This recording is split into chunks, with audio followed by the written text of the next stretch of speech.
Permasalahan sampah di Kota Makassar merupakan isu yang kompleks dan membutuhkan perhatian serius dari pemerintah dan masyarakat. Sampah menjadi permasalahan publik karena menimbulkan pencemaran baik pencemaran lingkungan, air, udara, dan tanah. Persoalan persampahan berkaitan erat dengan kebiasaan individu dan masyarakat pada umumnya dalam pengelolaan sampah. Selain itu, lemahnya kebijakan pemerintah atas pengelolaan persampahan turut memperburuk atas penyelesaian masalah persampahan. Berikut beberapa kondisi yang melatar belakangi masalah persampahan, khususnya di Kota Makassar. Yang pertama, tingkat produksi sampah yang tinggi. Makassar sebagai kota besar menghasilkan sampah dalam jumlah besar setiap harinya. Sampah rumah tangga, pasar, dan komersial menjadi penyumbang utama. Hal ini menimbulkan tekanan pada sistem pengelolaan sampah yang ada. Yang kedua, pengelolaan sampah yang kurang efektif. Minimnya fasilitas daur ulang, sebagian besar sampah masih berakhir di tempat pembuangan akhir atau TPA tanpa proses pemilahan. Overload di TPA sering dilaporkan hampir mencapai kapasitas maksimal, sehingga memerlukan solusi baru untuk pembuangan sampah di TPA Antang. Yang ketiga, kurangnya kesadaran masyarakat. Banyak masyarakat belum terbiasa memilah sampah organik dan anorganik. Sampah sering dibuang sembarangan, terutama di area permukiman dan saluran air, yang menyebabkan banjir saat musim hujan. Yang keempat, infrastruktur yang tidak memadai. Jumlah armada pengangkut sampah seringkali tidak sebanding dengan volume sampah yang dihasilkan.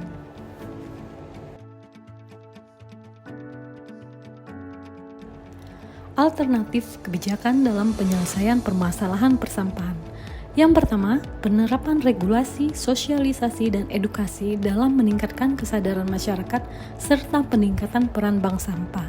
Yang kedua, pengembangan infrastruktur berupa penambahan armada pengangkut sampah dan tempat sampah terpilah. Dan yang ketiga, penggunaan teknologi pengolahan sampah menjadi energi listrik atau PSEL. Berikut penjelasan mengenai alternatif kebijakan dalam penyelesaian permasalahan persampahan. Yang pertama, penerapan regulasi, sosialisasi, dan peningkatan peran bank sampah sebagai sarana edukasi kepada masyarakat tentang 3R atau reuse, reduce, dan recycle. Penerapan regulasi, edukasi, dan peran bank sampah merupakan strategi yang penting dalam pengelolaan sampah yang efektif, terutama di kota-kota besar seperti Makassar. Dengan terbitnya Peraturan Wali Kota Makassar Nomor 21 Tahun 2023 tentang larangan penggunaan kantong plastik sekali pakai di pusat perbelanjaan merupakan salah satu upaya dalam mengurangi jumlah sampah plastik di Kota Makassar. Selain itu, pembentukan UPTD Bank Sampah sebagai wadah dan sarana untuk mengedukasi masyarakat mengenai pemilahan sampah serta pemanfaatan kembali sampah melalui program 3R turut membantu dalam meningkatkan kesadaran masyarakat untuk mengubah pola hidup buang sampah sembarangan.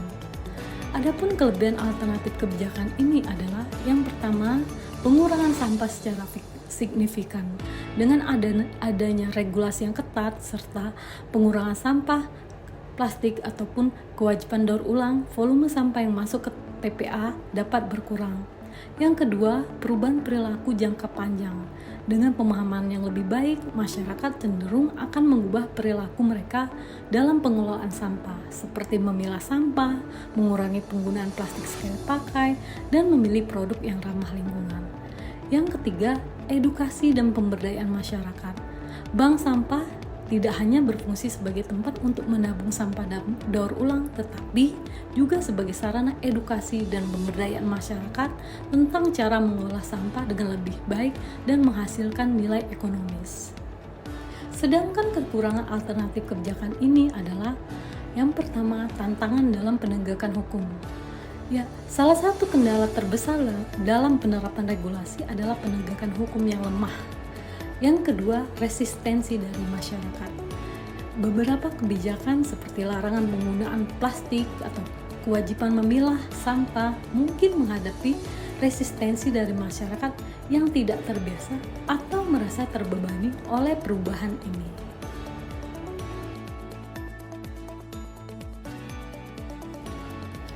Alternatif kebijakan yang kedua adalah pengembangan infrastruktur berupa penambahan armada pengangkut sampah dan tempat sampah terpilah.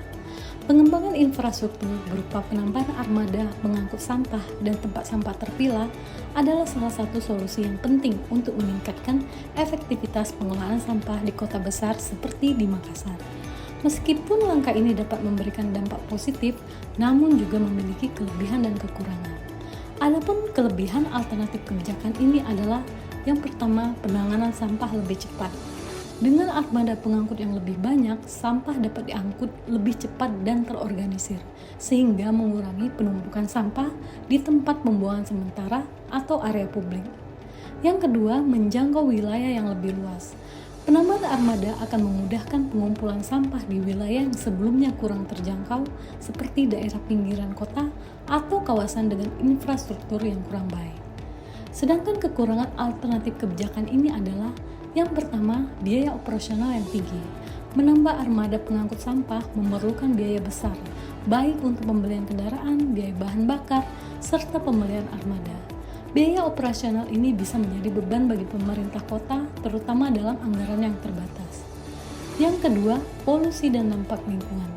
Jika armada pengangkut sampah menggunakan kendaraan berbahan bakar fosil, penambahan armada dapat berkontribusi pada peningkatan polusi udara yang berpotensi bertentangan dengan tujuan keberlanjutan lingkungan. Alternatif kebijakan yang ketiga adalah penggunaan teknologi pengolahan sampah menjadi energi listrik atau PSEM.